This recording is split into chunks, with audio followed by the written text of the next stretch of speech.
contrer les objections, il existe 3 jokers, 3 techniques que tu peux utiliser pour répondre à n'importe lequel de tes prospects. La première astuce, c'est la technique spéciale de Jordan Belfort. L'idée, c'est que peu importe que ton prospect te dise que c'est trop cher ou même qu'il ne prend pas de réflexion à la va-vite, le loup de Wall Street te conseille de répondre ceci.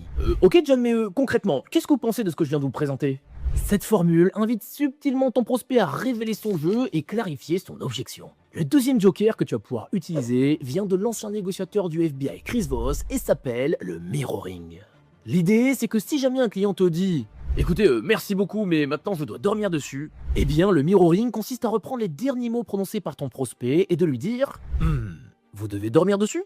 Là encore, ça renverra la balle à ton prospect et l'invitera à développer. Et enfin, le troisième joker, c'est tout simplement le silence. Imagine que ton prospect t'envoie une semi-objection comme « Ok, écoutez, merci, c'est intéressant, je dois faire le point. » Et bien là, laisse un silence, un vide que le prospect ne pourra pas s'empêcher de combler et il complétera peut-être sa phrase en disant « Et vous avez déjà accompagné des personnes dans mon secteur ?»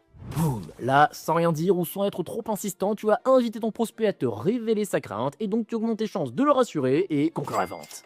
J'ai des dizaines d'autres jokers de ce style dans l'Académie des vendeurs super conscients. Et si ça t'intéresse de les apprendre, rends-toi vite dans ma bio. Il y a une offre super sympa jusqu'à samedi, alors fonce.